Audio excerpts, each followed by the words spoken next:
Welcome back to my channel. So a couple of weeks ago I did find myself in need of some retail therapy. That usually means buying something for the workshop I don't need.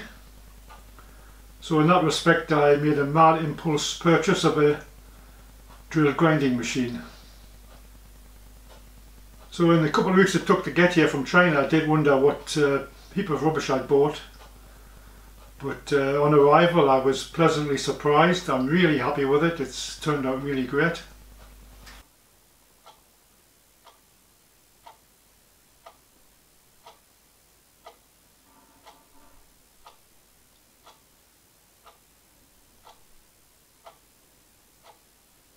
So the drills I've sharpened so far are 6mm and above, and they've turned out absolutely great. So I'm going to give it a go on this, I think it's a 3.7 drill.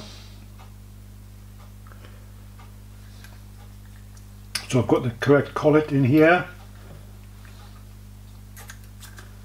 So we put it in to stick out. So tighten up the collet lightly so you can still move the drill a bit. Line up the flutes parallel with this flat, just by eye initially. Okay, set the dial to the size of the drill. That goes in. That sets the depth of the drill. Rotate the drill so that it comes up against the edge on the gauge here.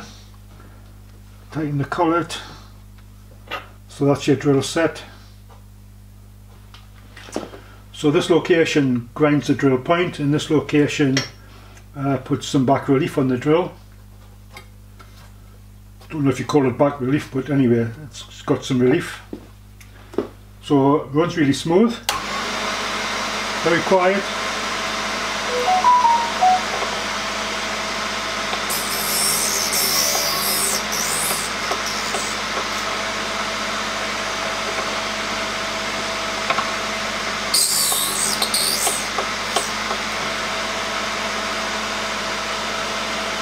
Okay, looking good.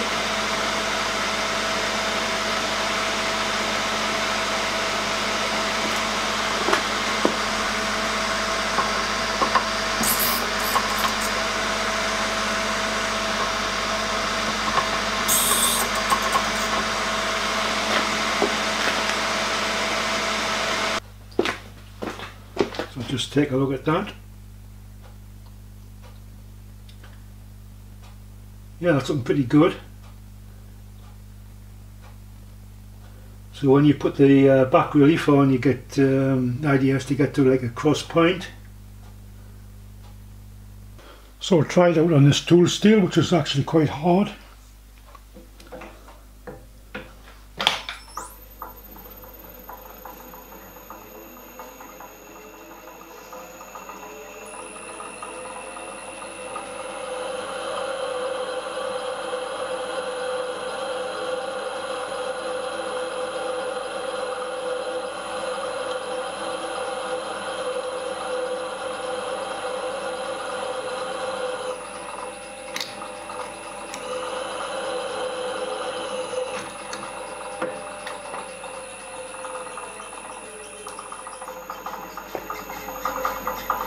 Yeah, that's brilliant.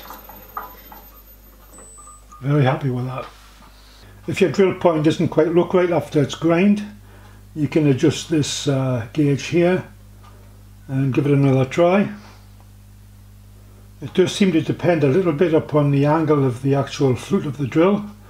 Some drills have a fast flute, some drills have a slow flute. So the drill on the left has a slow flute, and the drill on the right is a fast flute. I don't know if that's the correct terminology, but that's what I call it. And that would be a normal flute. If the back relief is insufficient or too much, then what you can do is you can adjust it. So you use an Allen key, slacken it off, use the adjustment screw, and then tighten it down to a new position. So it was good where it was, so I'm going to tighten it back up to get back to there. So it's really easy to use. Very happy with it. The construction is actually for the money. It's very decent. Nothing's flimsy. As I said, the motor's quiet. Everything looks pretty good. Very happy with it.